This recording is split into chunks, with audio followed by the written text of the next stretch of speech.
खुश करे खातिर एगो समय कैसन आ गई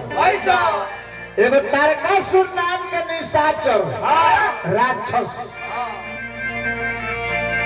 आत्मा ना अत्याचार कर देहलोस कि सारा देवता लोग आपन आपन लोग आपन आपन घर छोड़ छोड़ के रूप बदल बदल के धरती पर विचरण करे लगे। सारा देवता लोग मार मार के भगा देहलोस राक्षस। एक दिन देवता लोग एकत्रित होकर पहले हम कहलन है कि एकता में बोल बा कि आसान मुश्किल काम के आसान कर सकते हैं। एक दिन सारा देवता लोग इकट्ठा होके अब ब्रह्मा जी के लगे गई। अब ब्रह्मा जी के हाथ जुड़ल। अब ब्रह्मा जी से पूछल कि बाबा बताई कि वो राक्षस जौन हमनी के परेशान कइले बा मुई तो कैसे अरे हाथ जोड़ी पूजिले चरण में ये ब्रह्मा जी देवता लोग बोलेला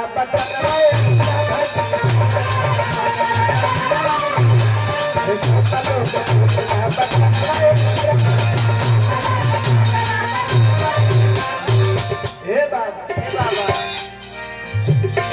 कोई तरीका मनो जगत में ये ब्रह्मा जी कोई रौनक मनो जगत में ये ब्रह्मा जी कैसे हो पापी के पार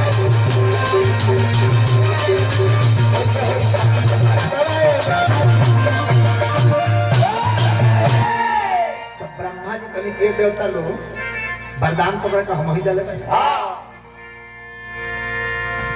हम ही वरदान दले बने ओकरा के बाकी ओकर मृत्यु जानता रहो। शंकर जी के विवाह हुई आ शंकर जी के संयोग से 6 गो मुड़ी वाला लड़का हुई उहे तारकासुर के मारी। तो कोनो उपाय करो लो कि शंकर जी के विवाह हो जाओ शंकर जी के जगाओ लो। अब शंकर जी भोलवा ध्यान मगन बानी अब देवता लोग चिंतित हो गए कि जगावे की जाई ध्यान के दूरी। तो देवता लोग देवलोक से सुंदर सुंदर परी के भेजता मेनका उर्वशी रंभा के सुंदर सुंदर परी के भेजता लोग कितनी जा लोग भोला बाबा के लगे कुछ नाचो लो गाओ लो झमकाओ लो हो सकता कहीं भोला बाबा के ध्यान टूट जाए।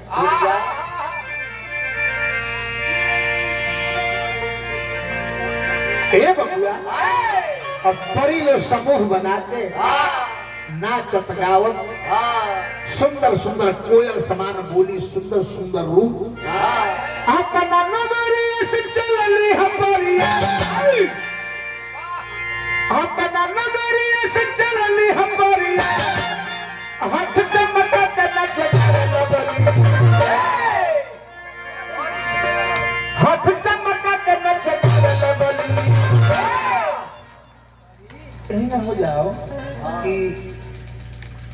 केहू काका के भोला बाबा का रूप दिया जाए तो तनी मजा रही तनी हंसी खेल तनी मजा आई दोसर कौन चीज।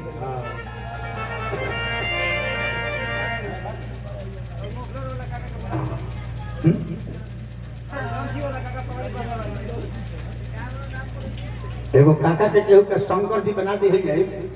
मंच पर तो अच्छा लगी दे केहू काका होला होके शंकर जी बने के चाहत होके तब तनी अच्छा लगे। हाँ तनी एगो धोती होके तो भैया देख ली आना तो देखो आपका बैग में धोती होगा तो सुरेंद्र भाई बनी कि ना सुरेंद्र तनी सुरेंद्र भाई मन पर आई सुरेंद्र भाई तनी झोरवा ले ले अब हमने के सुरेंद्र भाई तनी हमने के सूटकेस ले ले बा सब ब्यूटी पार्लर का सामान नहीं बनूंगा बाप चाचा तब तनी देखिए हमरा लौकत नहीं है। हां देख ली हां चाचा राउर नाम का हो मदन राम मदन राम। अरे राम जी हई शंकर जी बने कब का चलता है यहां का भगवान नहीं कर राम जी हई शंकर जी बनही के बा हां तो ही कोनो गलती अगर हमरा से तो किसी याद ना रहोगा हां खाली गुस्सा करे ना ना हम किसी ना किसी अब तो अच्छा बात बा ले हो आके हां आगे सूट केस यहाँ के ब्यूटी पार्लर के कर अच्छा तनी शंकर जी के तनी सजाए का सुरेंद्र भाई हाँ खोल रख बा ए सपवा भागल बाकी बा गई बहन घूमे फिरे अब देखू वहाँ का की